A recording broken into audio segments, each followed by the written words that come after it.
ശിവസേനയുടെ വിധി അവർ തന്നെ എഴുതിയതാണ്.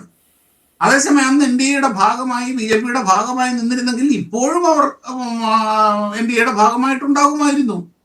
എന്ത് ചെയ്യാനാണ്? അവരുടെ വിധി അവർ തന്നെ എഴുതി, അവരുടെ കുഴി അവർ തന്നെ തോണ്ടി. അതിന് ബി ജെ പിക്ക് എന്ത് ചെയ്യാൻ കഴിയും? പിന്നെ ബി ജെ പി സംസ്ഥാനങ്ങളിൽ വളരും. ആ വളരാൻ വേണ്ടിയാണ് പ്രവർത്തിക്കുന്നത്. അതിൻ്റെ അകത്ത് ഇത് രാജതന്ത്രം എന്ന് അദ്ദേഹം പറഞ്ഞല്ലോ, രാഷ്ട്രീയ തന്ത്രത്തിന്റെ ഭാഗമാണ്. കോൺഗ്രസും ഒരു കാലത്ത് ഇങ്ങനെയൊക്കെ തന്നെ ആയിരുന്നു. ഇപ്പൊ അവർക്ക് പ്രത്യേക ശക്തിയൊന്നുമില്ല. ഓരോ സ്ഥലത്ത് അങ്ങനെ അത് അവരുടെ അവസ്ഥ. അതിന് ഇവിടെ മാറിയിരുന്ന് വ്യാകുലപ്പെട്ടിട്ട് എന്തേ ബി ജെ പി സഖ്യകക്ഷികളെ ഇല്ലാതാക്കിക്കൊണ്ട് മാറുന്നേ വളരുന്നേ എന്നൊക്കെ പറഞ്ഞ് വ്യാകുലപ്പെട്ടിട്ട് കാര്യമില്ല നൗഷാദലി. നിങ്ങൾ പ്രവർത്തിക്കൂ. ഈ പറഞ്ഞ പോലെ ചീപ്പ് നമ്പറുകൾ ഇറക്കി, പൊളിറ്റിക്കൽ ഗിമ്മിക്കുകൾ ഇറക്കി ആൾക്കാരെ പറ്റിച്ച് നടക്കുന്ന ആ കാലമൊക്കെ ഇന്ത്യൻ രാഷ്ട്രീയത്തിൽ കഴിഞ്ഞു.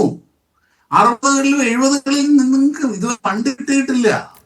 ആ കാലമൊക്കെ കഴിഞ്ഞു. ജനങ്ങൾക്ക് അത്യാവശ്യം ബോധമൊക്കെ വന്നു. ജനങ്ങൾക്ക് ബോധം വന്നു. അവർ കൺമുമ്പിൽ അവർ വികസനം കാണുന്നുണ്ട്. ഇന്നത്തെ തലമുറ, ലോകത്തിലെ ഏറ്റവും വലിയ യുവതലമുറയാണ് ഇന്ത്യയിലുള്ളത്. അവരെയൊന്നും അങ്ങനെ പറ്റിക്കാനൊന്നും പറ്റില്ല. ഇപ്പം തങ്ങളുടെ എക്സിസ്റ്റൻസ് വെളിപ്പെടുത്താൻ വേണ്ടി, ഉറപ്പിക്കാൻ, അങ്ങനെ അറിയിക്കാൻ വേണ്ടി ഇങ്ങനെ കുറെ നമ്പറുകൾ ഇറക്കാം.